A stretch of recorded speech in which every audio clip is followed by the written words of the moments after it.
Hello viewers, Namaste. This is Dr. Kavya, fertility expert, 49 Hospital, Vizag branch. నేను ప్రీవియస్గా చేసిన వీడియోస్కి కొన్ని క్వశ్చన్స్ అనేది పేషెంట్స్ అడగడం అనేది జరిగింది అండి. ఈ క్వశ్చన్స్లో మోస్ట్ కామన్గా నేను చూసినవి ఏంటి అంటే వాళ్ళ ట్రీట్మెంట్ పరంగా కాకుండా మేల్ ఫ్యాక్టర్ అంటే మా హస్బెండ్లో సెమెన్ అనాలిసిస్ చేసిన తర్వాత ప్రాబ్లమ్స్ గురించే ఎక్కువ క్వశ్చన్స్ అనేది అడిగారు. జనరలీ ఈ సెమెన్ అనాలిసిస్ అనేది చేసిన తర్వాత ఎన్ని ఐయుఎస్ వెళ్ళొచ్చు మేడం, ఓకే ఒకవేళ డైరెక్ట్లీ ఐవీఎఫ్కి వెళ్ళిపోవాలా అనే క్వశ్చన్స్ అనేవి ఉన్నాయన్నమాట. వీరకణాలు టెస్ట్ అంటే సెమెన్ అనాలిసిస్ అనేది ఫస్ట్ మనం చూసుకోవాల్సింది కరెక్ట్ గా చేయించారా లేదా.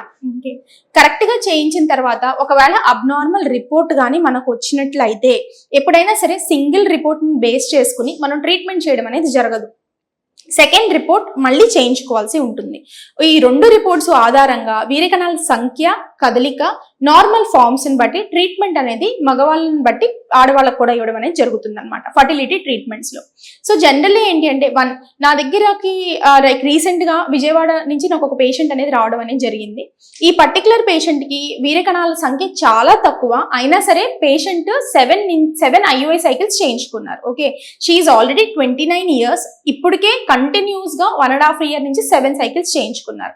ఈ 7 సైకిల్స్ చేయించుకున్న ట్రీట్మెంట్ అనేది కరెక్టేనా, లేదు వీళ్ళు ఏమైనా వేరే ట్రీట్మెంట్ అనేది ఆప్ట్ చేసుకోవాల్సిందా, ఇది పేషెంట్ ని బట్టి ఉంటుంది. ఓకే, ఫస్ట్ ప్రెగ్నెన్సీ అనేది రావడలేదు అంటే ఏదో ప్రాబ్లం మూలంగానే రాకుండా ఉంటుంది. It could be like some times me reports అన్ని నార్మల్ గా ఉన్నా సరే ప్రెగ్నెన్సీ రాకపోవడానికి కూడా అన్ఎక్స్ప్లెయిన్ ఇన్ఫర్టిలిటీ అనేది కారణం అనేది ఉంటుంది అనమాట.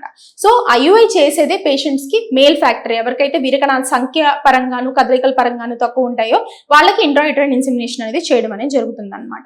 సో ఏ సంఖ్య ఉంటే ఇంట్రాయూటరైన్ ఇన్సెమినేషన్ చేయించుకోవాలి, ఎంత సంఖ్య తక్కువ ఉంటే మనం డైరెక్ట్లీ ఐవీఎఫ్కి వెళ్ళాలి అనేసి చెప్దాం అనుకుంటున్నాను. కంటిన్యూస్ గా ఐయుఐ ప్రొసీజర్ అనేది కన్సీవ్ అవడలేదు అంటే ఆ ప్రొసీజర్ ద్వారా కన్సెప్షన్ అవడలేదు అంటే ఫర్టిలైజేషన్ అనేది అరగట్లేదు లోపల. సో మళ్ళీ ఐయుఐ చేయించుకోవడం ద్వారా కన్సీవ్ అయ్యే అవకాశం అనేది తక్కువ ఉంటుంది అనమాట. సో వీరకణాలు 5 million కన్నా తక్కువ ఉన్నాయి అంటే ఉండాల్సిన దానికన్నా తక్కువ ఉన్నాయి అంటే 5 million కన్నా తక్కువ ఉన్న పేషెంట్స్ కి న్యాచురల్ గా కన్సీవ్ అవడానికి ఎంత అవకాశం ఉంటుందో ఈ ఐయుఐ పద్ధతిలో కన్సీవ్ అవడానికి కూడా సేమ్ అవకాశం ఉంటుంది అనమాట. సో ఆల్రెడీ మీరు ఐయుఐ చేయించుకున్నట్లు అయితే 5 million కన్నా కౌంట్ తక్కువ ఉంటే డైరెక్ట్లీ టెస్ట్ ట్యూబ్ బేబీ ట్రీట్మెంట్కి వెళ్ళడం అనేది బెటర్. అసలు ఫస్ట్ మనం ఈ 5 million కౌంట్ ఉంటే ఐయుఐ చేయించా లేదా. జనరల్ గా ఐయుఐ చేయడానికి మనకి మినిమం కౌంట్ అనేది ఉండాలి. అబౌట్ 10 million కౌంట్ ఉంటే ఐయుఐ చేసే ఆస్కారము, సక్సెస్ రేట్ అయ్యే ఆస్కారం అనేది ఉంటుంది. ఎప్పుడైనా సరే తక్కువ ఉన్న వీరకణాలతో ఐయుఐ చేసినట్లయితే సక్సెస్ రేట్ అనేది తక్కువ ఉంటుంది. ఐయుఐ అనేది చిన్న పద్ధతి, కాస్ట్ పరంగా పేషెంట్ కి అఫోర్డబుల్ పద్ధతి. But it doesn't mean continuous గా ఒక 6 to 7 times ఐయుఐస్ చేయించుకోవాలని కాదు. Okay, it all depends on patient age. అంటే చిన్న వయసులో ఉన్నారు, పెళ్ళై కొత్తగా ఉంది అంటే 1 year 1.5 year అవుతుంది, ఆ పేషెంట్స్ కి ఐయుఐ పద్ధతి ద్వారా కన్సీవ్ అయ్యే అవకాశం అనేది ఎక్కువ ఉంటుంది అనమాట. ఆల్రెడీ ఒక మ్యారేజ్ అయ్యి 3 years కన్నా ఎక్కువ అయిపోయింది, మీరు ఆల్రెడీ ప్రీవియస్ గా ఐయుఐ సైకిల్స్ చేయించుకున్నారు, అయినా సరే ప్రెగ్నెన్సీ రావడం లేదు అంటే టెస్ట్ ట్యూబ్ బేబీ ట్రీట్మెంట్ అనేది ఆప్ట్ చేసుకోవాల్సి ఉంటుంది. సో నేను వీడియో చెప్పడానికి కారణం ఏంటంటే అసలు ఎవరెవరు ఐయుఐ చేయించుకోవాలి.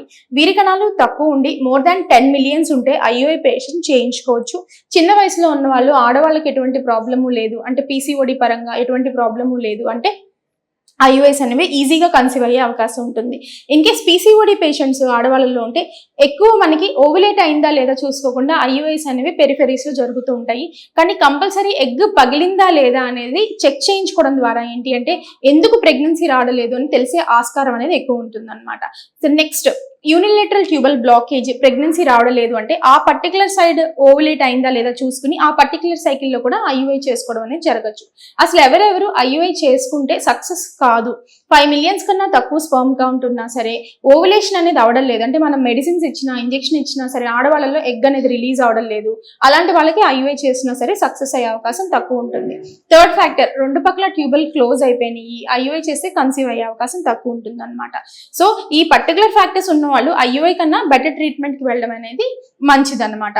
అంటే మీకు ఆల్రెడీ 2 to 3 ఐయుఐస్ అయిపోయినాయి అయినా ప్రెగ్నెన్సీ రావడం లేదు అంటే అట్లీస్ట్ సెకండ్ ఒపీనియన్ తీసుకుని వీరకణాలు పెరగడానికి ఏమైనా ఆస్కారం ఉంటుందా, అసలు తగ్గడానికి కారణాలు ఏంటి, అవన్నీ మనం కనిపెట్టగలిగితే ఐయుఐ సక్సెస్ రేట్ అనేది ఇంప్రూవ్ అవుతుంది. ఆర్ యాజ్ వెల్ యాజ్ మనకి ఐయుఐతో కాదు అని చెప్పినట్లయితే పేషెంట్ కి తొందరగా ట్రీట్మెంట్ ఇచ్చి ప్రెగ్నెన్సీ అయ్యే అవకాశం అనేది ఉంటుంది. సో లేదు అంటే 6 to 7 ఐయుఐస్, కొంతమంది 10 ఐయుఐస్ దాకా చేసుకున్న కపుల్స్ కూడా వస్తూ ఉంటారనమాట. సో వాళ్ళ కోసమే వీడియో తీస్తున్నాను. Thank you.